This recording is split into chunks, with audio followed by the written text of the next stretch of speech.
All right, not just me then. I thought it was just the usual shite South Durham internet signal. We need communist Yeah. broadband, mind. That's it. So I think we'll just wait for people to reconnect. Okay, I think we're back live. I think we're back live. We're really sorry. I hate it when that happens. It's when Starmer crawls into our wires and decides that he's going to disrupt what we're doing. So we are back live. It has happened, but it happens so regularly whenever Starmer is mentioned, which Yeah. is maybe we just mention him too much, and it's just happened we mention him every day anyway. But we are back. We've got a few viewers back as well. We're growing. It's a shame. It's a shame we've missed people. So we're gonna kind of do a little holding thing where I'm yammering on for a couple of seconds. But we like Laura was in the middle of like this thing, and I could see I get the like the readouts and stuff, and I can see things dropping out, and I've got this little red, like this little green bar, and it was going red, and I was like, oh no, oh no. But anyway, we are back, so please do try and let other people know that we're back by giving us a share. Tell people to subscribe to the channel because that really, really helps. Honestly, it does. I think everyone thinks you're lying when you say that, but it really does because what it is like when people want to show people what people already like. That's the way Yeah. YouTube works, and and Facebook and what have you. So if you do click like and share and what do you do? Daily yammering on. That's a first. Cheers, Tim. We could talk about that CLP meeting where I didn't yammer on for a full 8 minutes while I was in the chair, and someone character assassinated me again. Again, it happens quite a lot, doesn't it? But It's not a Sedgefield CLP without somebody being really nasty about you, and more often than not me as well. I don't know if people know this, but I'm a horrendous bully. So yeah. Daily Yeah, Mail said. that's why I'm on the show. I got bullied into coming on the show, basically. Laura, I don't think it's just your CLP. It's ours as well. It's every CLP, and Yeah. it's amazing how the ones that say they're being bullied are often can bully people just as much. I felt unwelcome at CLP meetings and several times, but I've not gone crying away. Yeah. You say just as much, but I've literally never bullied anyone, I would say, in my life, but I might have been maybe forced to do it at school when I was a little tiny kid, maybe. So I can't claim to have never done it, but it's certainly in my adult life. I don't bully people. Yeah, it's fun. Fun time. Yeah.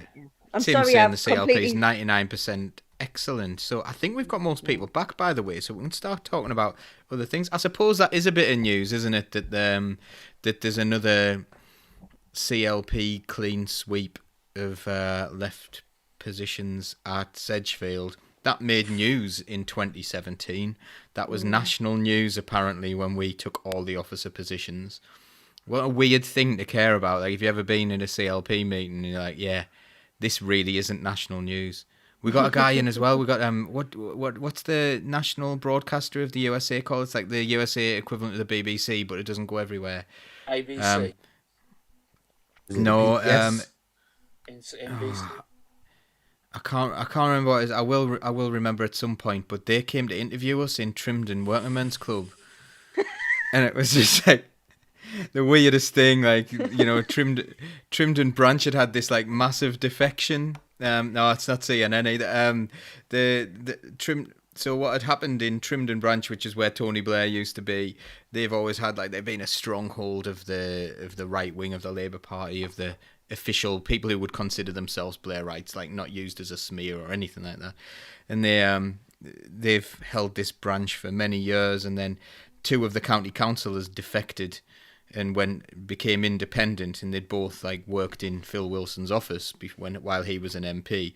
Not very many people know that they'd actually left before the election, which is kind of an interesting point. But anyway, they left, and then someone from the USA wanted to come and do a story of it. So I came to try and reset up the branch as the chair of the CLP, and I'm like, "Oh, I've got this American film radio crew with us. Does anyone want to get interviewed?"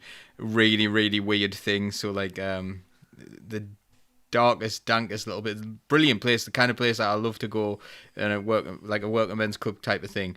but not where you would expect in international news to be going on. But anyway, we're back. It's NPR. Yeah, It's it was NPR. Joe NPR. McCluskey. Yeah. Yeah, and I that was where I said on American radio, "I feel the burn," and never mind, never mind. So, Laurie, you were mid rant. That was so good as well. That was a really nice bit. We were in the flow, and now we're back again. But I'm going to come to you and talk about Britney Spears. Oh God, right, yeah, okay. Yeah, poor Britney. Okay, so she has just been in court this week to discuss her conservatorship, which she's been under, which her dad is in charge of. Basically, to get a conservatorship, it's you would normally have to be very, very, very old, and it means somebody will come and look after you. It looks allegedly somebody's paid a doctor off to say that Britney Spears suffers from dementia, and that's how her dad got her conservatorship. So he looks after her money, makes sure she's safe and all of that. But actually, what's been happening is they've been forcing that to work, forcing that to do this residency in Las Vegas, which is seven days a week, 10 hours. You know, she does like 2 or 3 shows a day. She's not allowed to see her kids or her boyfriend if she doesn't do what the agents and her dad tell her to do. And it's funny because there's been this thing for a long time. Free Britney isn't a new thing. It's been going for a long, long time. If you follow her on Instagram, which I do because I am a Britney fan, her Instagram has got really weird and really dark. She looks just bedraggled. She looks unwell. She looks tired.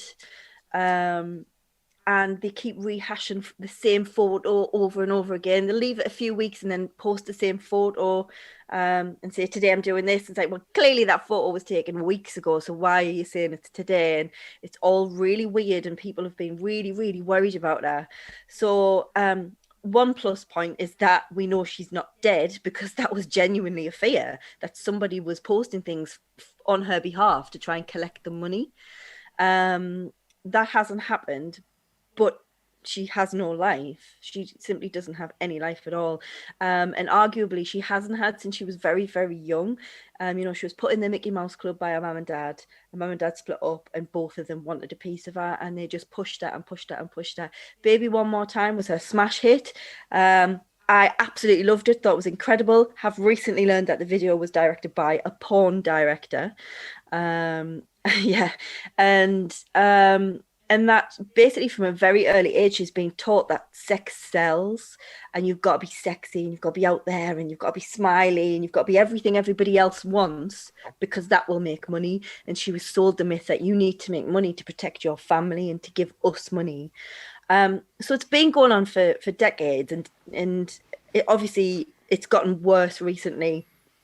I find it really unsurprising that she shaved her head and had a mental breakdown given all of that pressure. And there are people out there going, oh, poor Britney, silver spoon and all that. She's got loads of money. But this is mental torture. She's effectively a slave.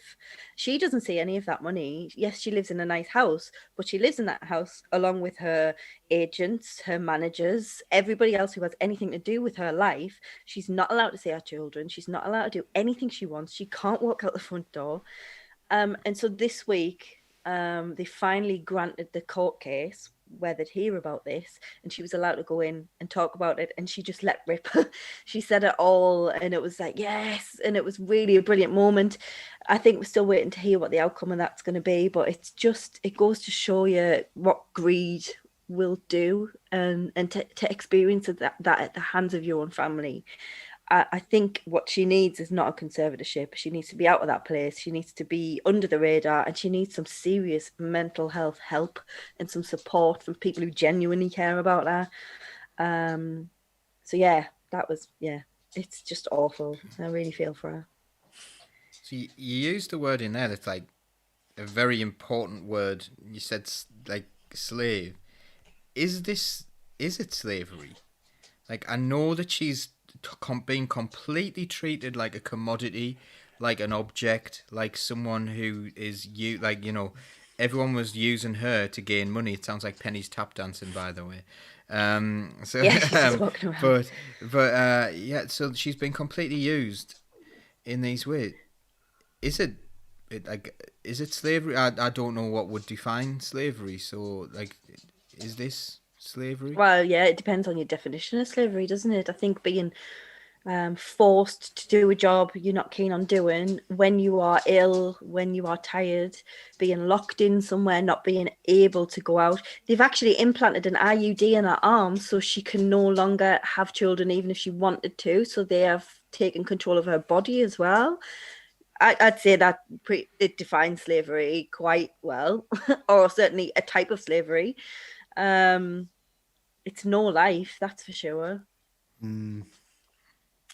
I think you start to consider words like slavery when someone is trapped beyond their will, and forced to do things they don't want to.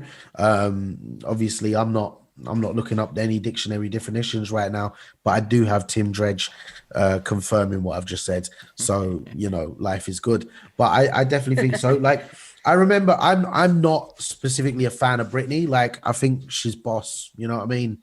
In every scouse sense of the term, like she's bossy, like it is what it is. But like, yeah, she does her thing, she's done her thing, and like a lot of people in that kind of situation, think of like Justin Bieber. He got thrown into this world of superstardom at a very young age, and he's had his ups and downs. Thankfully, people like Britney have gone before him, but then also not so thankfully because it's had an impact on her life, her kid's life, and all that kind of stuff. And obviously, because I'm speaking, I like Anthony's just said there, mental health is a serious problem. I think that no point in this has her mental health been considered.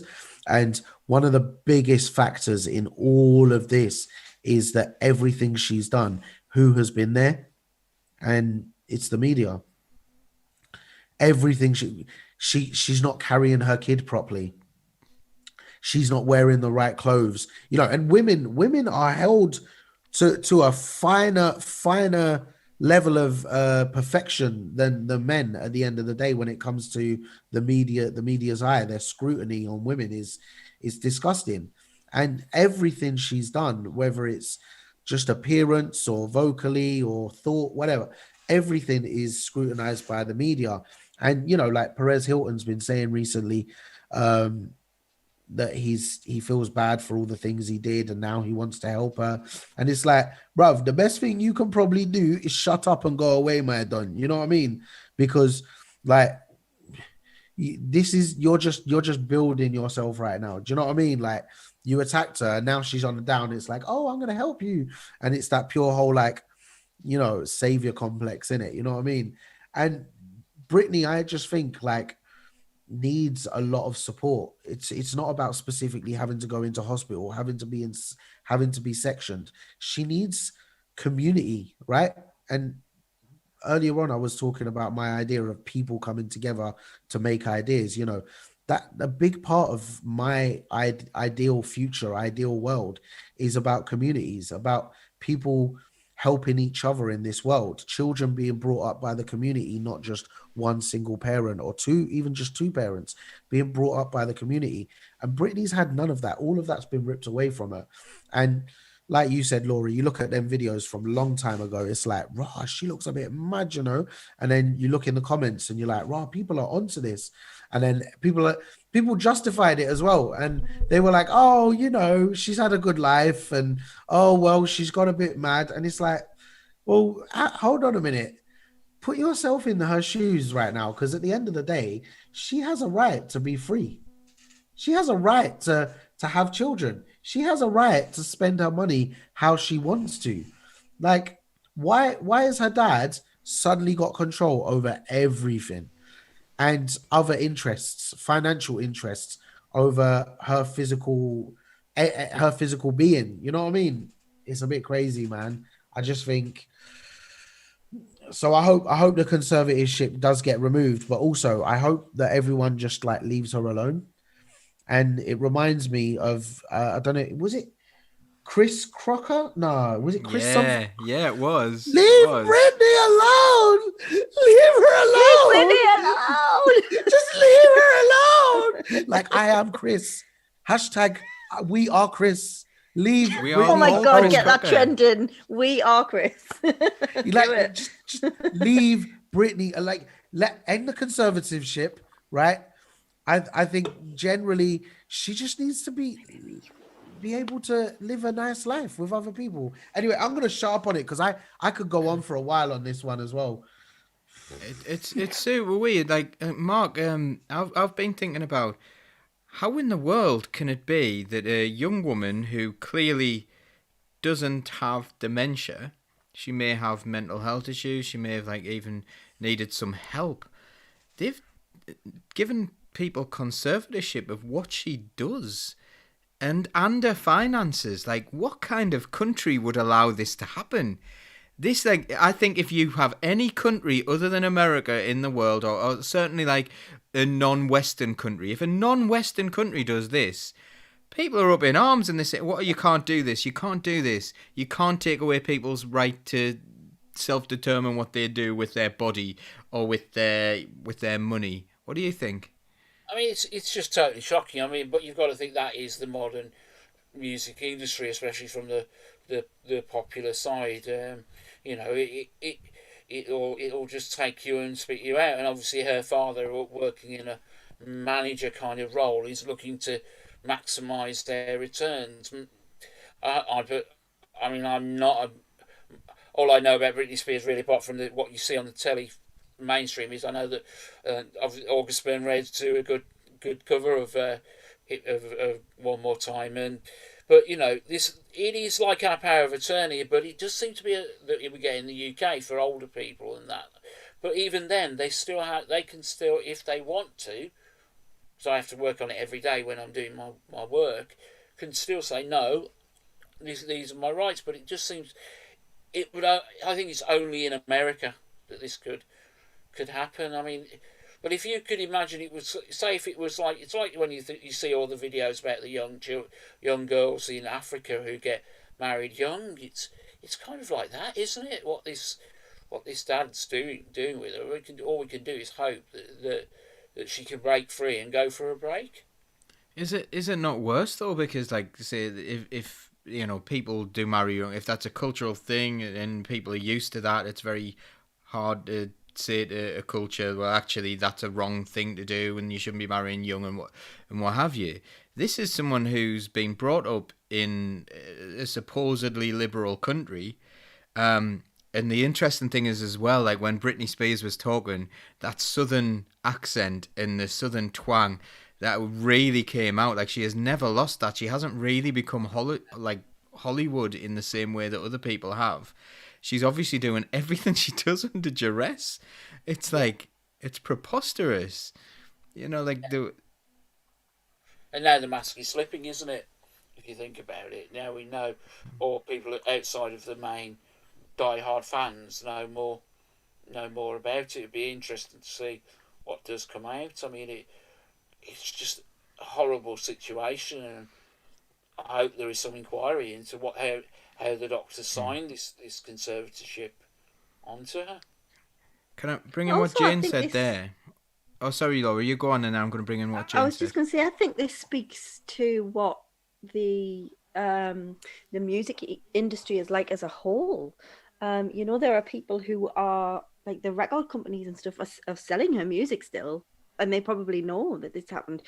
She was allowed to get this residency in Las Vegas that she clearly didn't want to do, and it is all about the money. And you've got people like Jedward and Rebecca Ferguson who've come from pop stars or X Factor, whichever one it is they were on, who are now trying to challenge the fact that they've been treated appallingly. And there are many people still treated appallingly as commodities, as things to make money. Sit down, shut up, do as you're told, and make us money. And they're not allowed to be themselves at all. And obviously, Britney Spears is the absolute extreme, and the fact it's done by her dad is a whole new level. But there's serious questions to answer here on what we allow our entertainment to come from, and how we allow these things to happen because of entertainment. We really need to start looking into that and challenging it, and it's not acceptable. It's again capitalism, isn't it? It's these huge corporations, like, what's his name with the square hair? Simon Cowell. Simon Cowell, Simon who Cowell. who pulled out of Israel lately. Has pulled out of something with Israel lately in support of the Palestinian people, apparently. So that was Oh, weird. has he? Okay, right. Yeah. Well, Yeah. I'll So give him props for that. yeah, yeah. It's the nicest thing he's done. So anyway, Jane, like this brings me back to what Jane Stranger said. It seems like when money and power come into the equation, the law is abused here too. I think this is going to sound a little bit left field, but I had a conversation the other day with your dad, Laura, and Okay. we were talking about because I love cycling. The Tour de France is starting, so we're talking about the Tour de France. Oh, are they still on drugs? And I was like, well, probably, yeah, probably, because in anything, when it becomes your profession, when it becomes about money, it's not about the love of it anymore. They're not doing it for the reasons of like, of passion and love. They might be to an extent, but any sport in the world where that's happening, I'm saying, do you think the top footballers aren't taking drugs? I know in cycling, they considered it unprofessional not to take drugs when it gave them an advantage. They knew they weren't going to get caught because they only like would have been caught for 2 days after they took it or whatever. So they take it, they train, they get better. And then it was considered to be unprofessional not to do that, not to abuse your body in that way. Like there were guys waking up in the middle of the night and the blood was so thick that they had to wake up in the middle of the night. They had to set alarm clocks to get up and walk around because they knew they might die. And this is what they were doing, and this was all for the next contract. It was all for the sponsors, because cycling's full of sponsorship teams. That's why they were doing it. You think that's not happening in every sport in the world where there's money involved? If cyclists thought it was unprofessional to not take drugs, then that you'll find that happened all over the place. And like, just look up Dr. Fuentes from Spain, who the Spanish courts made them burn all the blood bags so that they wouldn't have evidence that the Spanish football team were he said they were all doped. But anyway, that it is that like money thing, isn't it? Like they can make some money out of Britney Spears, she becomes an object. You can make some money out of an athlete, someone else is making money out of that somewhere along the line. Once it becomes about money, then things change. Is that a fair comment? Do you think, Dan? Yeah, 100%, man. Money corrupts, innit? Like, forget power corrupts, money corrupts, right? See, if you're broke, right, put it at the other end of the spectrum, right? Forget when you've got money. If you're broke and someone says to you, "Hey, bruv, see that piece of bread I just dropped on the floor? Yeah, you eat it, and I'll give you £500." You've got no money. You're gonna eat a dirty piece of bread, innit? Yeah. When you've got money and you want more, you've got the taste of money. It's like a drug, innit? You got more, and that you need to get more. You're gonna make things happen. You have a bit of power with money. You're gonna start making things happen so that you can keep getting that money in. And when you're in a system that allows you to do things that are morally corrupt or morally just fucked, then you're going to do them because you're not bothered. You're making peas, bro. And at the end of the day, money makes the world go around, doesn't it? In a capitalist world, money makes the world go round. Now, if we were to go all the way down, down the road to where my mind hangs out, how about we just remove money from the world? Imagine how many problems we wouldn't have. Because without getting into the detail of it, there are ways of living in this world without money. And do you know how I know that there are ways of living in this world without money? Because someone had to have invented money, right? Someone invented money. Someone invented the economy, or people invented the economy. So what did people do before then? It's like I always think horseshoes. What did horses do before humans came along and put shoes on them? Do you know what I mean? I know it makes you laugh, innit, yeah? But like money, what did people do before money? Maybe they were just nice to people and they gave people things Paul because talks there about was no this a money. lot, actually. He's I remember having conversations with Paul a few times about how, imagine if we just all lived near each other and like one person like had some chickens. So you're like, oh, you can have some of your eggs, you can have some of my, I don't know, I'll come do your washing for you, or, you know, and it's just about that community spirit and everybody giving to other people. Wouldn't that be really lovely? But we've just gone so far down the greed rabbit hole now. I don't know how you unpick this capitalist system, Nope. which is just awful. It's a horror show. Debt I told my forgiveness. friend That's what you today. do. Yeah, I told my friend today about a job that I'm doing, and I said, um, weird situation, but basically the outcome was I said, I don't really mind if it takes me longer. It means I earn more money out of it. And he said, you're such a capitalist. And I said to him, there's two things in this world that have made me capitalist. I've always had a job that pays my bills or whatever. And I've always called that my side job. My main job is always that I'm self-employed. But since I've only been self-employed, like 100% self-employed, that's made me more capitalist because I'm constantly thinking about how I make more money, right? Because I haven't got that base income. I've constantly got to think about where the next amount of money is coming in and how big that amount of money is coming in so that I can make sure that I'm comfortable for the next month. The other thing that made me more capitalist is, yeah, Tim, I'll come to your allotments. Don't worry. Tim's talking about allotments. I love a lot. I wish I had an allotment. I wish I wasn't as lazy as I am. But the other thing is I bought a house. I own a house, right? Well, I didn't buy it. I got a mortgage on a house. And it's made me more capitalist because basically I constantly need to pay for things. Right now, the reason that's my fridge. The reason I'm in my kitchen is because the roof in my office has fallen through and the insurance won't pay for it because they can't find a reason why it's happened that they should have to pay for it. And then when I had to do the roof, that meant I had to do the ceiling and then the floor as well because the floor got flooded. And all these things, they cost money, cost money, cost money, cost money. And that's the whole house. The whole house is just like that constantly. And it makes you more capitalist. And capitalism is an evil, evil thing that is slowly ruining us. And I know we were talking about Britney at first, you know what I mean?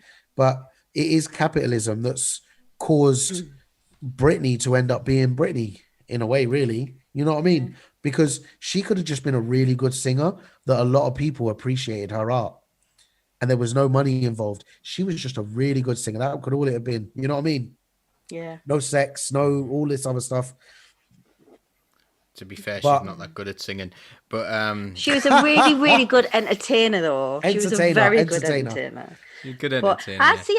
I don't think that makes you capitalist. I think that puts you in a capitalist system that you're trying to survive. You're spot on. Yeah, I agree with you. I was using that as an example, but I 100. I think it does make me lean towards being capitalist, but I think I'm But not by choice. correct. You're 100%. not a capitalist if you don't have any capital. If you're not making money out of the money you already earn, out of the wealth you already earn, that's not you being a capitalist. You're just living in a capitalist system. You know, being a capitalist is having some money that earns you some money. The fact that you have money will get you more money. That's capitalism. Yeah. And I think we My need to mate's make just sure that people you that. you are 100% correct. I think my mate is just he's Wind you up. well, I was going to say agitating me to remember. Yeah. I like when people do that. They agitate you to remind you who you are, where you are, what you're doing, and where you're going. You know what I mean? Yeah. Mark, I know that you're going to talk about David Graeber, Debt the First 10,000 Years, because that is what Laura was referring to. So obviously when I'm yammering onto her about chickens, apparently, which I didn't know I was doing that. I sound incredibly boring. That is not... I do the same thing. Don't worry. I do the same thing. You know, chickens, right? Chickens. Get a chicken. I don't eat chickens or eat eggs either. So, it's useless for me. But everyone else should just, give everyone chickens. It's fine. Sorry, Mark. Yeah, I was going to say, though, but if you think about it, every society, most businesses do not run internally on a capitalist basis. Most families don't. I broke my headset. I just ordered a new one and it came. I didn't have to pay for it. In a family, the food comes and as a baby, you don't have to pay for it. And I was going to mention, what I was thinking about was the first few bits of David Graeber's History of Debt. That Adam Smith said everybody used to barter. No, they didn't. They used to all work together for the good of the community. The only groups that used to barter was when two tribes met and one. But money is such a useful thing. If you haven't got what the people need to share, I've got these, but you don't want them. What do I do then? Money works, and it's just. But the question is, which is something maybe to go completely out left field. Eventually, as we get AI, certain people are just not going to be able to sell their labour, and that's something we as socialists don't talk about. Maybe that's another good book to read, which will from a certain Navarra media person, which is a very interesting one. I can see Dan smiling at me. One of the funniest things about that is one of the things that AI can do really well is law. It can do a lawyer's job, so there's going to be a load of unemployed lawyers quite soon because of AI, and it's really funny because they thought it was going to be lower paid workers, but it's actually higher paid workers that are going to be replaced by AI first because their jobs apparently aren't as hard for an AI to do as they would be for a human to do. It's like that's where we are. The thing that there was one culture in that book as well where they talked about what they would do is they would never, if you were in debt to someone, they thought that would be a terrible thing. They thought this is an awful thing. So if you gave someone something else, or if you needed something from someone else and say, right, tell you what, I need some bread or something like that, then they would come back and the person, when they replaced that, would give something of very similar but not quite the same value. Because if they ever gave the same value back, that would be an equal value transaction, and they would find that extremely just unpalatable to their culture that they were doing this kind of trade. It was like, I'll just give you a bit more or maybe a bit less, and then everyone's quite happy with the situation. It was really interesting. I recommend that book anyway. But yeah. Right. Are we just like a really long-winded book recommendation tool? Is that our job? I wouldn't mind that. I wouldn't mind being a long-winded book recommendation tool. Okay, so I'm going to finish up on social care, and this is, I think, it's Thangam Debonair has said some stuff, hasn't she? She's came out with some absolute Bobby Dazzlers of something. So Keir Starmer's one of his pledges was free social care, wasn't it? Is that right?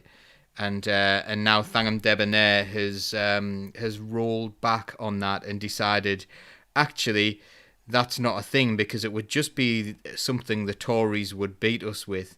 And I've got a quote here from a from a Labour spokesperson, which is absolutely baffling, really. But let's see what we think. Give us a second, I will get that quote up. Or just actually talk while I find that quote. But anyway. Sometimes I just wonder, how do these people... What is their version of the Labour Party, the government, the Tories are going to beat us with our policy. When have they not done that? And sometimes if you're not going to own your policy, why have it? If we're just going to be a nice soft version of the Tories with a smile, what's the point? If we believe that. I believe there should be the National Care Service. There should be a National Care Service. There should be a National Education Service. The way things are moving on with education, we're all going to need to learn things all our lives, and I think that's one of the keys to keeping young is to keep on learning new stuff. But certainly in social care, as Jeremy said today down at the thing, we are all probably going to need social care at some point in our lives. As we get older, things fail, and we need help. What's ironic at the moment as well is that the fact that Fangham said this week. This is another example of Keith and his crew failing to jump on an opportunity to gain some of those points. Any other leader would be 20 points ahead right now. Who? Because they had the chance to jump some points this week. Boris Johnson failed to have, it's not the first time, but failed to turn up. He just basically didn't want to attend a meeting about what they're going to do on social care. And people forget that this was one of his promises during his election campaign in 2019. He said something along the lines of, we're going to do great things for social care. But it's a promise. Great things mean great things, right? Brexit means Brexit. So Boris cancelled another meeting on social care this week, along with Matt Hancock, the guy who resigned because he got caught. So Thangham and Keith could have had the perfect opportunity to go, this is terrible. This is what we're going to do. But no, they went, well, we don't want to go too far on social care, but we're not going to say too much because, well, we're 20 points ahead in our minds. But So here's the quote, just so what they're saying to justify this. So in order to justify this rolling back of what was going on, it says, but on Wednesday, a Labour Party spokesperson refused to say why the party had gone back on Starmer's support for the Nils motion, refused to say why the references to free social care were removed from the social care composite motion document, refused to provide the source for Debonair's claim that free social care would cost $100 billion and more than the NHS budget, refused to say if the party agreed with her that calling for free social care would give the Tories a stick to beat Labour with and that it would lose the party the next election, refused to say what the party's message was to disabled people and allies who were fighting for free social care, and refused to say why Labour was not willing to fight for disabled and older people's right to free social care.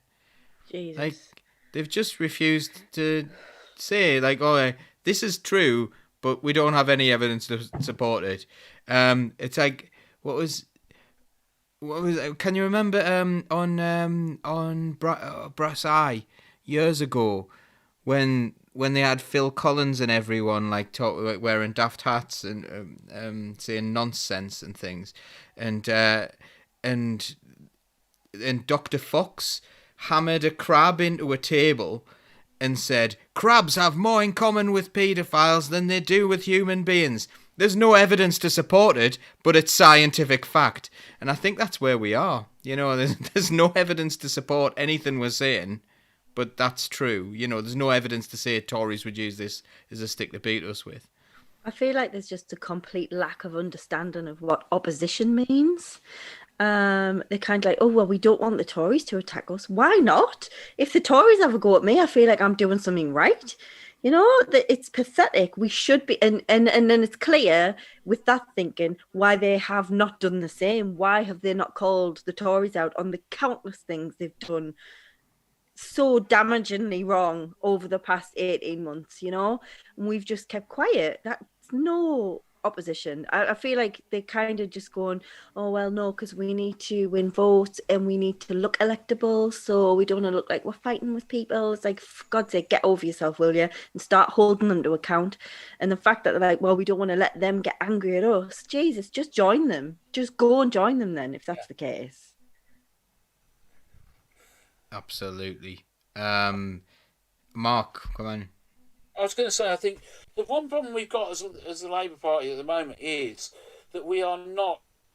Nobody knows what we stand for, and I think that's what we either stand for something or we'll fall for everything. And I think people are now not looking for business as usual, which is what it feels like Starmer is saying. Business as usual. No, we don't want that. We want, and what was the demonstration about? A new normal. And we're talking back about what the Rickard the sisters were saying about how the World War changed things, where people were reading the ragged trays as philanthropists. And one thing John MacDonald used to say was, during that war, the socialists were thinking about, what do we want to change when we're out of the war? And that's how you got the NHS, the DHSS, and everything else, council housing. And we need to be putting a positive vision of that, and that is what I think people like in Preston. We need social care, and it should be part of the NHS, cradle to grave cover, and we need to positively nail our colours to the mast. I think on the back of that, Mark, like you're spot on. I was helping out with some stuff for Claim the Future today, and John was talking about specifically that, you know what I mean?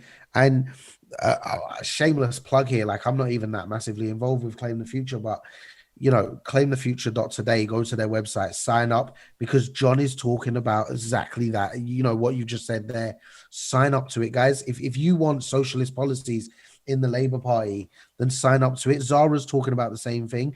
Um, it the only way to get a Labour Party that you want is to be in the Labour Party, and if that means you have to sometimes, do things that you might not want to do, like keep your mouth shut, then just do it, because you're not going to get that Labour government. Part of the reason why Jeremy Corbyn wasn't successful in 2017 or 2019 is because the left hadn't been mobilized for years and years before.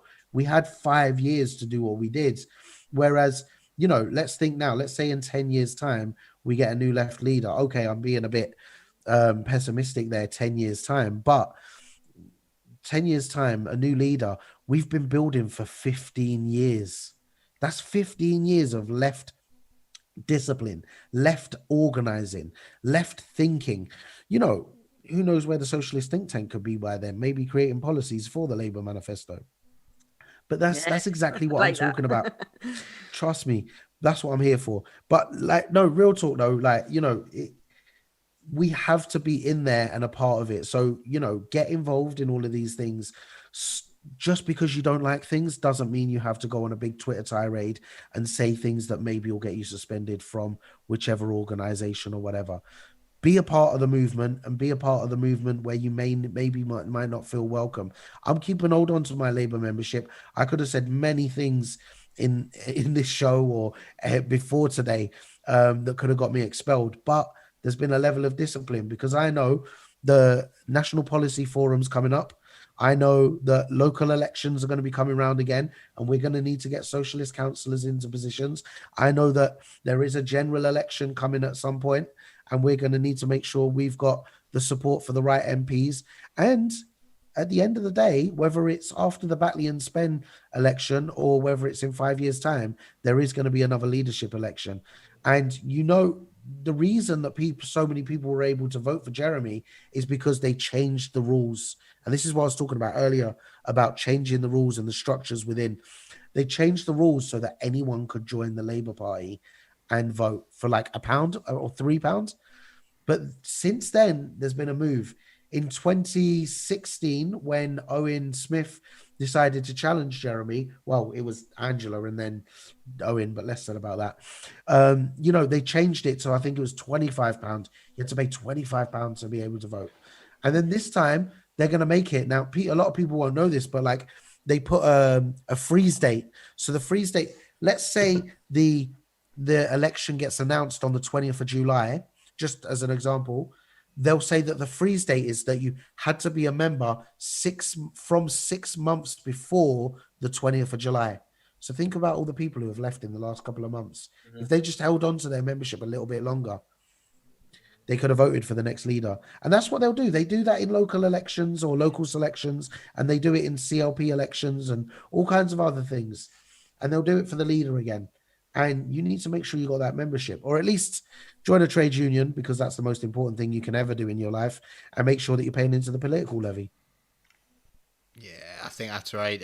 So I think we're getting quite late now. I'm going to go for closing comments.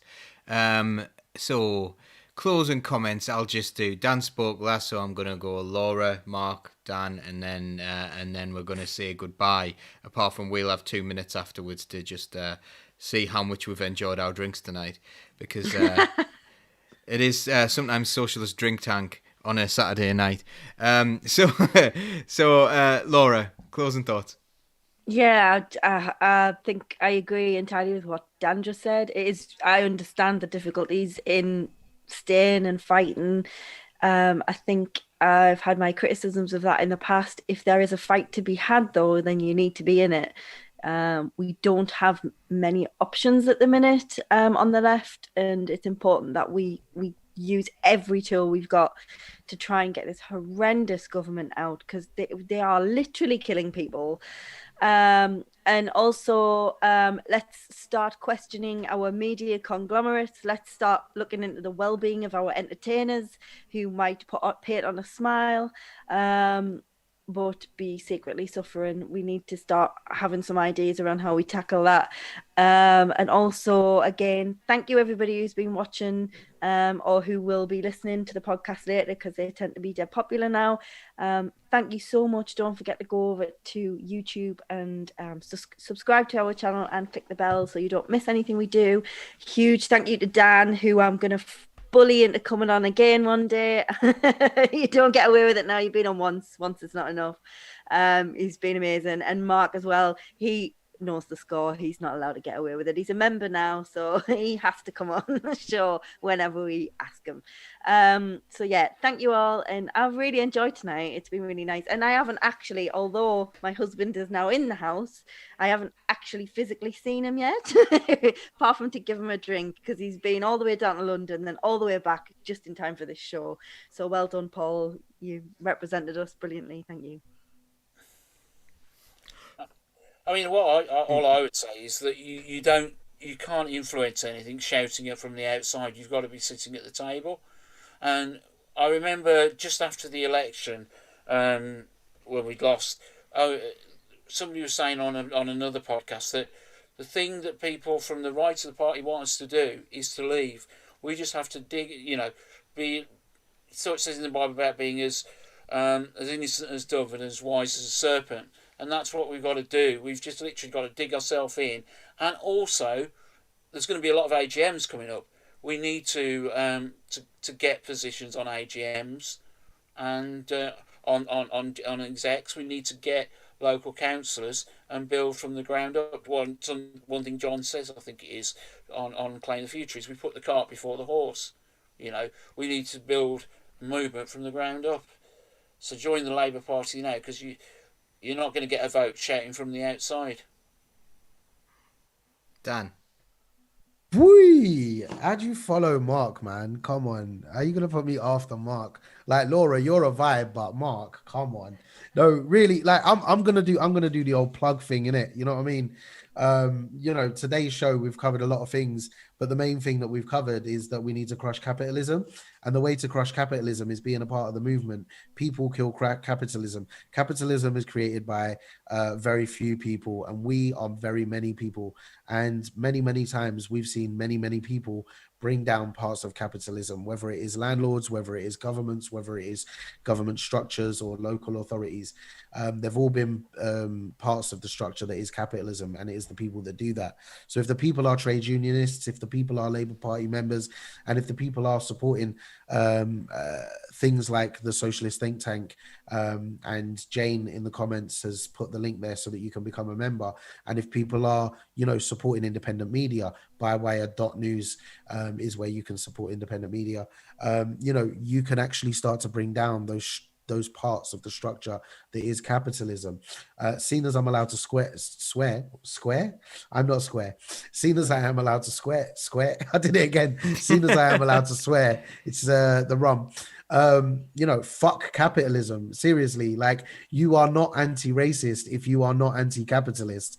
You are not an ally to the LGBT community if QIA plus community, apologies, if you are not anti-capitalist. Until you are anti-capitalist, you are not pro-people. While you are not anti-capitalist, you are basically shitting on your neighbors. That's the way I see it. And I used that example earlier about myself, becoming more capitalist. And Paul, you're spot on. You know what I mean? What you said. Yeah, fuck capitalism. But like, when you're in the structure and when you're forced into the structure, so long as you're aware of that and you're aware of the ways in which you can change the structure and bring down the structure, then you are fully anti-capitalist and you're a part of the thing, man. So keep it real, keep it vibes. Dunno. Socialist Think Tank, thank you very much, my people, because I have had a really good night. And that's not the rum, that's you guys speaking. Thank you so much, and thank you to both of you, both Dan and Mark, and it's been a real pleasure having you on. What I would like to say is a couple of things that have come up in the comments that are really interesting.